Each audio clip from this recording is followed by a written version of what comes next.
All right, welcome to the Evangelism Podcast. I'm Daniel King, and I'm excited about telling people about Jesus, and I'm also excited about coaching other evangelists and helping evangelists to become everything that God has called them to be. And one of the important parts of building a ministry is strategic planning, thinking strategically about your mission, about your goals, about your focus, about your core values, all the elements that go into strategic planning. And today we have an expert in strategic planning with us, Mr. David Jones. Thank you so much for being with me today.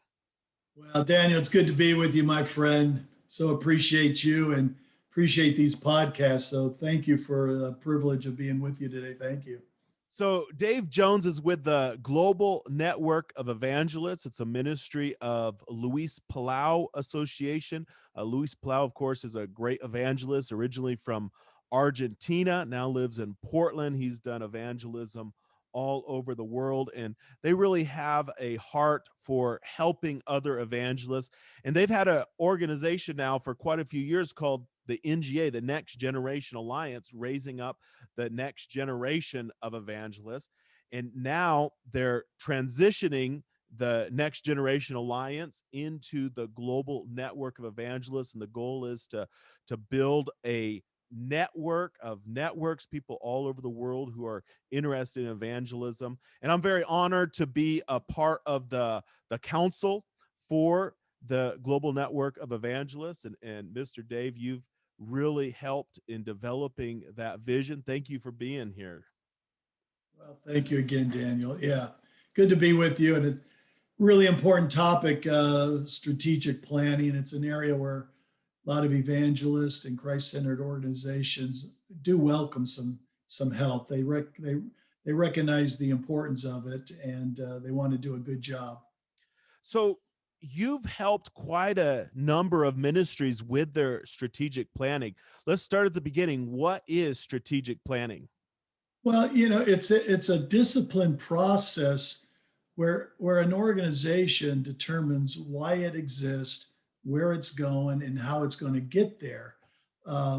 It's a written statement. I think that's one of the things a lot of ministries fail to do.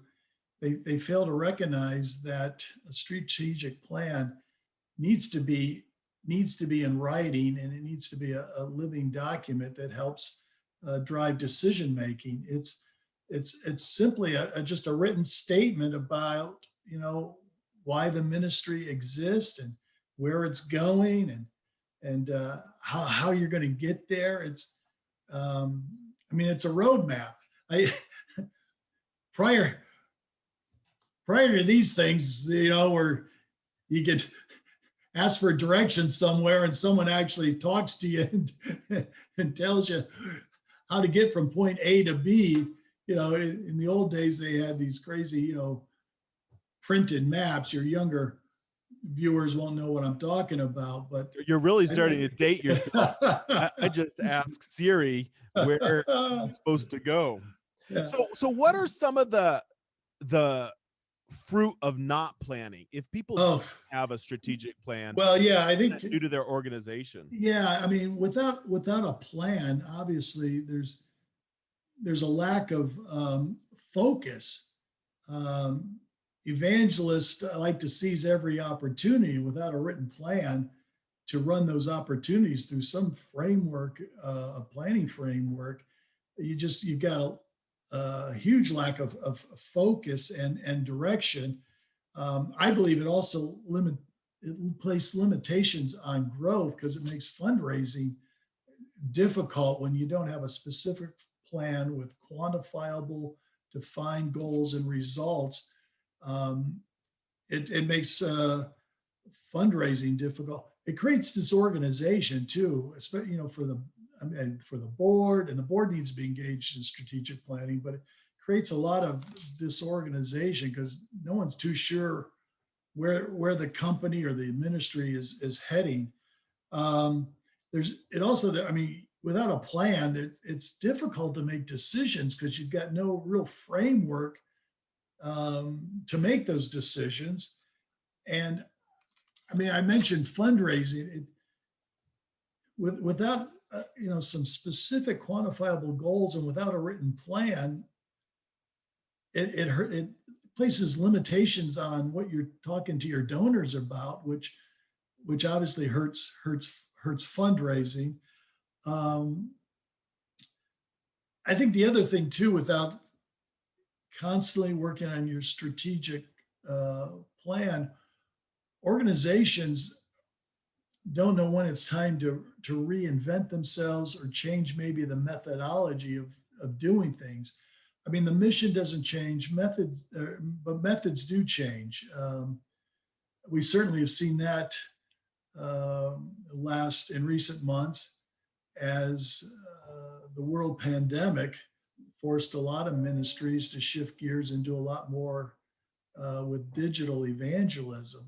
So that, planning a decision like that requires a shift in direction and methodology. And that's part of, strategic planning, know when it's time to sort of reinvent yourself. But what are some of the benefits of doing strategic planning?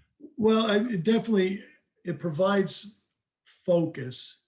I think it's easy for, a lot of Christian leaders, they have that entrepreneurial spirit. They're visionary. They dream big dreams. They want to seize every opportunity.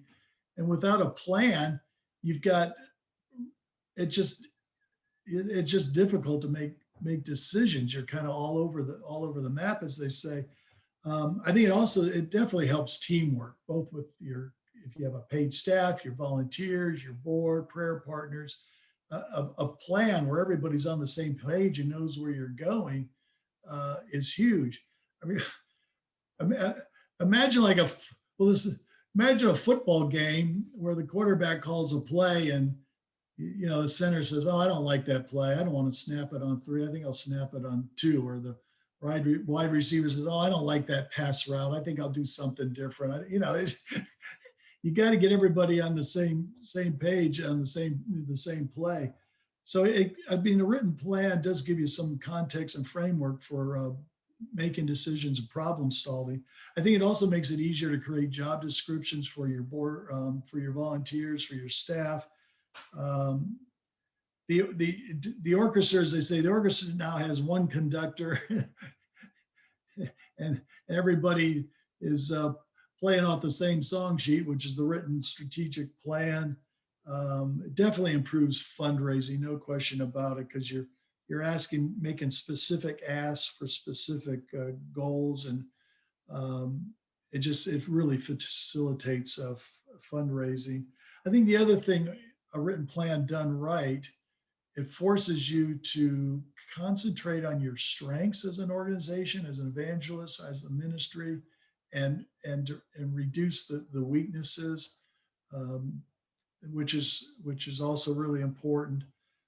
And then I think it also forces you to ask those really critical questions, like, in light of the times, in light of where we are right now, where do we want to be in 12 months, 24 months, and how are we going to get there? So as you sit down to build a strategic plan for your ministry, there comes a hierarchy of planning. So at the top of the pyramid, you would have beliefs, and then under that, you would have values. Then you would have the mission of the organization. Then you would have some vision and objectives. Then you would set specific goals that you're trying to accomplish. And then you would have policies and procedures, and then specific activities and action plans for bringing it all to happen. So kind of talk us through that hierarchy and why each one of those are important. Like why is it important to first know the beliefs of your organization? Yeah, the beliefs are those absolutes, those almost like Apostles' Creed. They're theological in nature. They're in cement. They're non-negotiable. You've got to agree on what. I mean, for most organizations, they would call that their statement of faith, and it's really important to document what are your beliefs. And like I said, once adopted, they should you might review them from time to time, but with most organizations, the statement of faith, it's in cement, and 10, 15, 20, 30. In the case of the organization I worked for, 50 years later, we still have the same statement of faith. So, but it's important that your constituents and prayer partners, I mean, it's important to know what your beliefs are. Values are important too. Well, Um, let's talk about beliefs for a second. Like in mhm. my organization, we're evangelistic in nature. And so the core foundation of our belief is that Jesus is Lord, and that every person has sinned and needs to cry out to Jesus in order to receive salvation for their sins. And we have been given a task, a mandate to go and to tell people about the salvation that comes through Jesus Christ. So that is our core belief, and we evaluate everything that we do based on that belief. And that's a basic Christian belief, but we have adapted that for our organization. Okay, and so then out of that comes values. Talk about values next. Yeah, and values, most organizations might have 5, 6, or 7 values.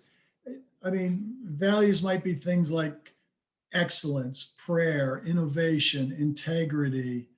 I mean, there's probably 100 different things that could be values, but what are those 5 or 6 really, really key values that, again, are pretty much in cement? Innovation may be one, collaboration may be one, but they help, again, define who you are, that the culture of the organization.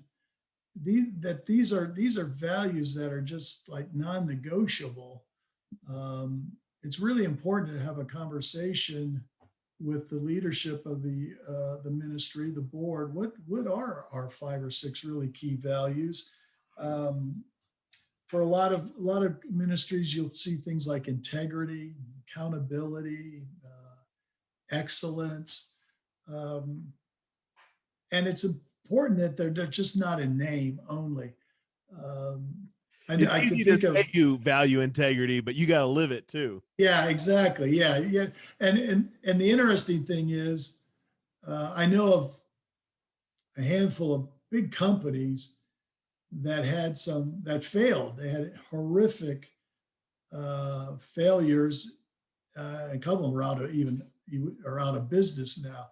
And I asked myself, if they had really adhered to it, they'd really followed their core values, would they still be in business today? I think for a couple of them, they probably would be. So yeah, you wonder if it was just a PR ploy, or yeah, you don't want to just agree on some values and then stick them in the file cabinet. They really need to be part of the culture. All right, then Um, then comes mission. What is the yeah, mission or the purpose well, of the organization? the mission is, you got to answer the question why you exist. I mean, the simplest way to do a mission statement is just to say, this organization, this ministry exists to, and you need to succinctly and specifically answer that question. I I do find that, I mean, most today, especially because strategic plan. I mean, when I got into ministry, there wasn't a lot of conversations about strategic planning. There wasn't a lot written about it. I got in ministry 42 years ago. I mean, the last decade, especially last 15 years, a lot of great material, books, booklets, seminars, webinars. There's been a lot out there on strategic planning. You talked about the pyramid, Daniel, the pyramid of planning, and I would suspect your audience, people viewing this, they probably have done a pretty good job at the top half of the pyramid. They can clearly tell you their beliefs, their core values. They can tell you what the mission statement is, why they exist. It's when you start moving down the pyramid, things get a little more, the planning process starts falling apart, um, because you've got to come up with, some of those big objectives that you're pursuing, and determine, what are the outcomes if you're successful in accomplishing these objectives. What outcomes, what changes are you bringing about in society? And then you've got to drill down and get to some those goals. I mean, you've got to come up with, the common word is SMART goals, and specific, measurable, attainable, relevant, time bound. The acrostic SMART. You've I think a lot of evangelists, they're pretty good at, because they're visionary, pretty good at the top part of the pyramid. But when it starts coming up with those SMART goals, it starts getting a little challenging. They get a little bored with it. And then coming up with some action plans to accomplish those goals. And then the process really starts to Evangelists always say, we're going to reach the whole world, but we're going to like, okay, now how do we bring that down to something specific we're going to do this week to reach somebody for Jesus? Yeah, exactly. I mean, taking that vision, and evangelists are very visionary, very passionate about winning people to Jesus, but you've got to take the time to come up with those very specific goals. And the great thing about that too, Daniel, it enhances your prayer life. It really does. And it gives you a specific story to talk to your donors. I mean, it really helps fundraising. I mean, someone who says, hey, I'm going to Ethiopia this year. We're going to do 3 missions. We're going to train 5,000 believers in friendship evangelism. We're trusting God for 50,000 decisions for Christ. We plan on,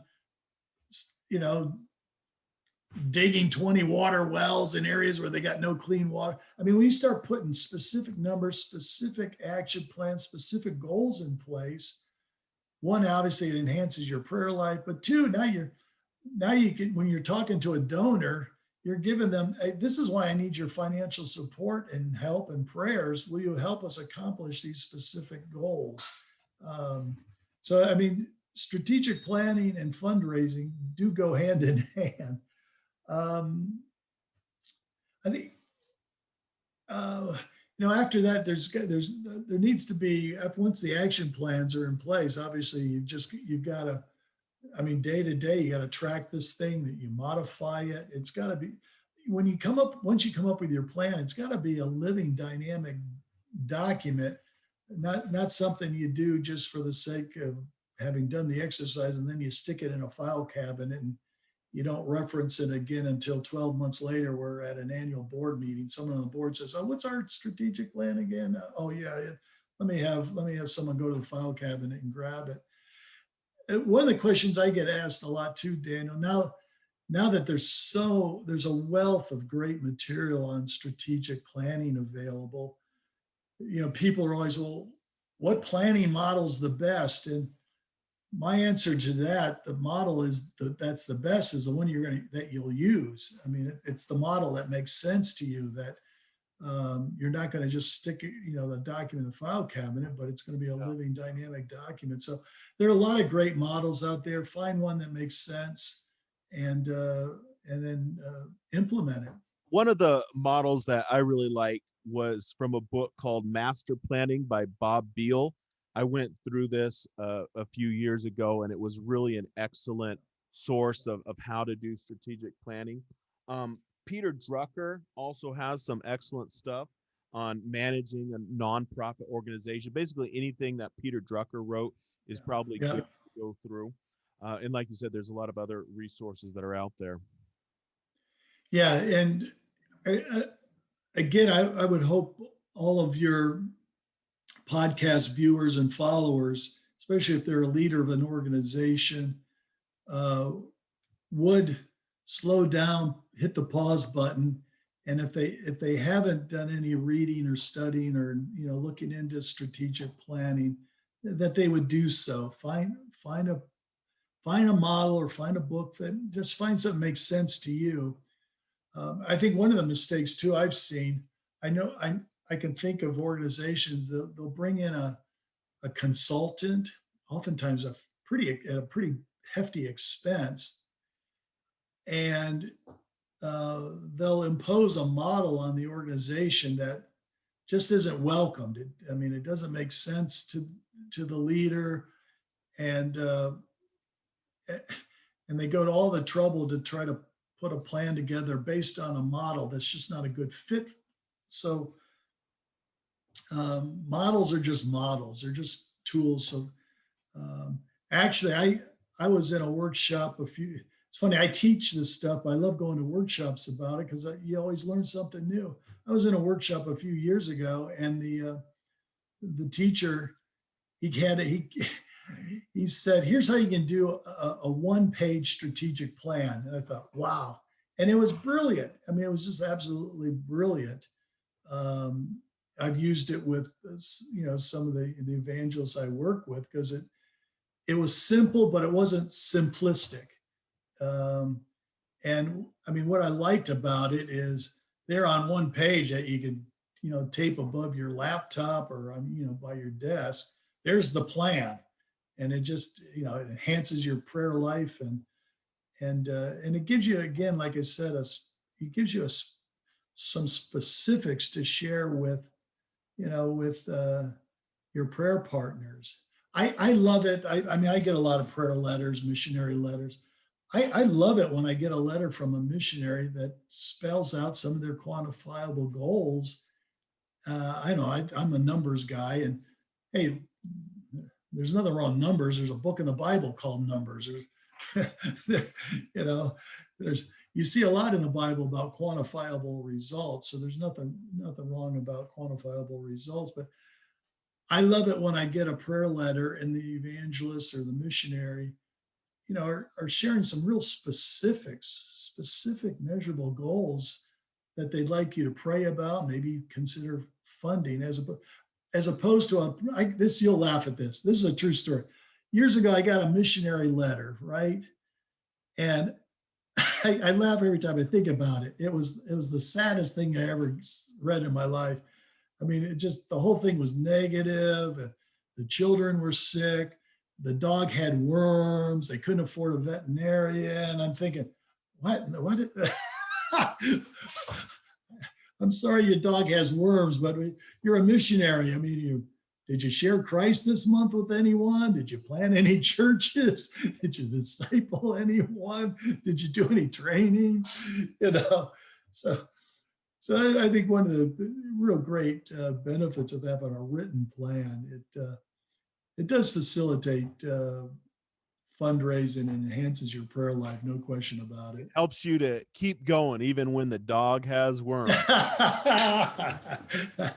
One of the tools that could be used in strategic planning is doing a SWOT analysis, which looks at strengths, weaknesses, opportunities, and threats. Could you tell us a little bit about what a SWOT analysis is and why it is important to do one? Yeah, I'm a huge fan of SWOT analysis. So like you said, the acronym or the caustic SWOT, SWOT, strengths, weaknesses, opportunities, and threats. So the strengths and weaknesses is an internal examination. You're looking at you're documenting the strengths of your ministry and how you're going to make sure they continue to be strengths and how you're going to maximize those strengths. And then on the other side, you're looking at what are the weaknesses? What are those areas that we really need to shore up, that we need to make an improvement on? What are those weaknesses that are basically hurting our ability to accomplish our strategic plan? When I've worked with organizations on the SWOT analysis, I definitely spend time, okay, once there's agreement, these are the weaknesses. Okay, what's our plan? How are we going to, if I come back a year from now, how are we going to make sure this weakness isn't on this list anymore? What are we going to do to eliminate it? And whatever the situation or problem is, turn it into a strength rather than a weakness. So that's the internal analysis. The other side of it, opportunities and threats. Yeah, what are the opportunities out there available to the ministry that you need to really seriously look at and seize and take advantage of. The threats, I mean, oftentimes the threats, there's not a lot you can do about it, but acknowledging that they're there. I think one of the threats right now for evangelists is universalism.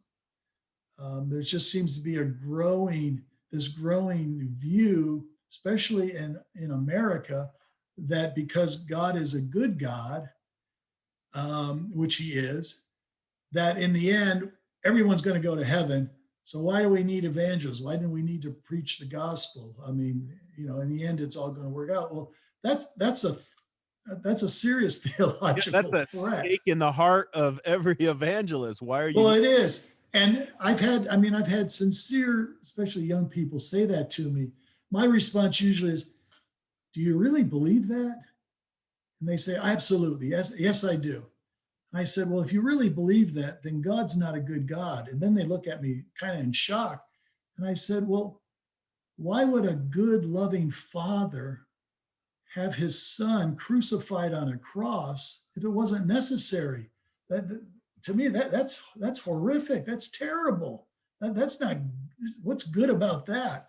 So, I mean, people make these statements, well-being and sincere, but they're, sincerely wrong. But I mean, other threats that are out there, the economy could be a threat. There's all kinds of a threat. Sometimes you can minimize the threat, you can deal with it.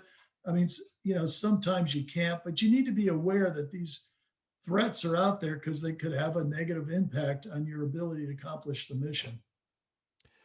Well, what other advice would you have for someone who wants to put together a strategic plan? How long should they sit down and think through it? Is this something that needs to be done yearly, or is it something you do every few years? Yeah. I mean, I think I do like the idea of putting a 2-year plan together, but it needs to be a living, dynamic document that you're constantly tweaking, looking at, reviewing, because I mean, conditions change, things happen. Listen, I mean, when COVID hit, I guarantee a lot of strategic plans were messed up. I mean, suddenly, especially for evangelists, you couldn't do live events, you couldn't travel to certain countries. I mean, a lot of strategic plans at that point just went out, window, and people had to start all over.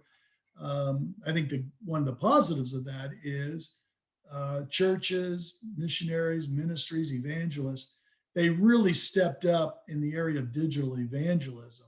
I think had it not been from COVID, it'd probably be another 5 years from now before the church is at where it is today in terms of digital evangelism. But yeah, it needs to be a dynamic living document. It needs to be, I think, I mean, at worst case scenario, it needs to be updated at least annually. But I think there's good reason, 3-4 times a year, look that thing over. Well, frankly, you need to be looking at it almost like weekly, because you need to track progress against it, evaluate how are we doing, especially on those quantifiable goals. You got to be measuring what you do. You just don't sit down 12 months from now and say, oh, let's measure how we're doing on these things. So it needs to be a real active document that helps drive your decisions. Awesome. And it enhances your prayer life. That's the fun thing about it. Now you're going to the Lord now with some really specific dreams. I mean, you just, and I think it enhances the prayer life of your donors and your prayer partners. Now they're joining you in praying about some very specific things that you want to accomplish as an evangelist, as opposed to, oh, pray for us. Our goal is to win the lost. Okay, could you be a little more specific? I mean, I get it. You're an evangelist. Which we're going to billions of this lost country, and we're doing a 2-year program to plant 20 churches in this region, and we need this amount of money to be able to get it started.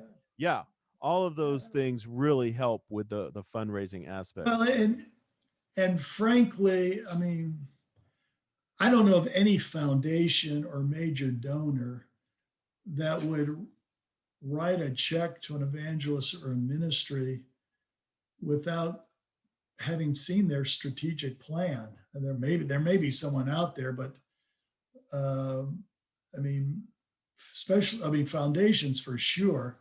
I mean, they want to know that there's strategic plan in place. They'll probably want to see your audit. They're going to want to make sure there's some, financial controls. They're going to want to know something about your board of directors, the leadership.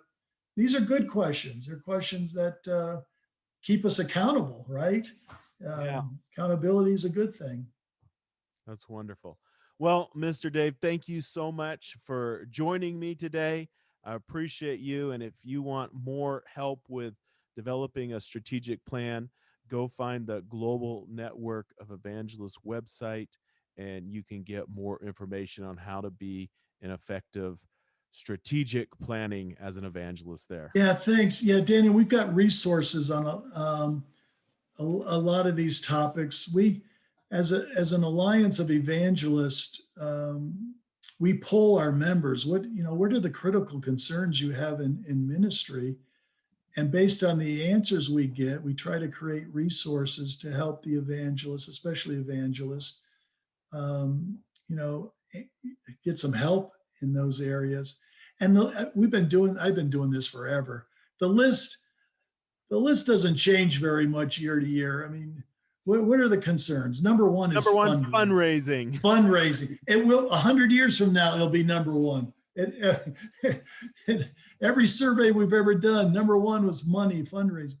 But then, what's number 2, 3, 4, 5, 6, and 7? It varies year to year, but typically it's board development, strategic planning, organizational development, marketing, getting invitations. I mean, number one's fundraising. Items 2 to 10, they might change in order year to year, but they're pretty much the same. Same 10 issues pretty much every year that keep evangelists awake at night. But there's help available. And for Daniel, I thank you for mentioning the Global Network of Evangelists, for especially the evangelists, but anyone who's viewing the podcast who's got a passion or a heart for missions and evangelism.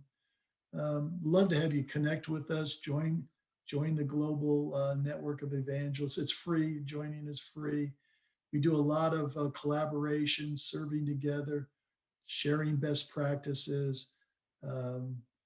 We're a pretty close-knit relational group of men and women. We're a family. So anyone who wants to join the family of evangelists is welcome. And I know you've got a fantastic alliance of evangelists you're working with as well, Soul Winners Alliance. So I'm giving you a plug, Daniel. Anyone out there who isn't part of the Soul Winners Alliance, they need to join your alliance, brother.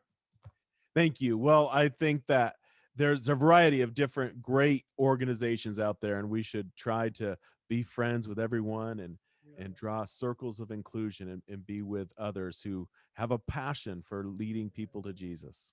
Well said. Well said. Yeah, you can tell by the color of my hair. I've been around a few years, and I'm excited by the amount of collaboration I'm seeing taking place among ministries. When I got in ministry 42 years ago, there was tremendous respect and admiration for different ministries. I mean, I do think we spoke well of each other, but we kind of all did our own thing. There was some collaboration, but there wasn't a lot of collaboration when I started. And so I'm very excited in recent years to see the amazing amount of collaboration taking place among ministries. I wholeheartedly believe you can reach more people more effectively when we work together. That's true. Together, everyone achieves more. TEAM. Together, everyone achieves more. So, well, thank you, Mr. Dave, for being on the Evangelism Podcast. Yeah, thanks, brother. Daniel King is on a mission to save 1 million souls a year. but he can't do it alone. Would you consider sowing a financial seed today? To give, please visit www.kingministries.com.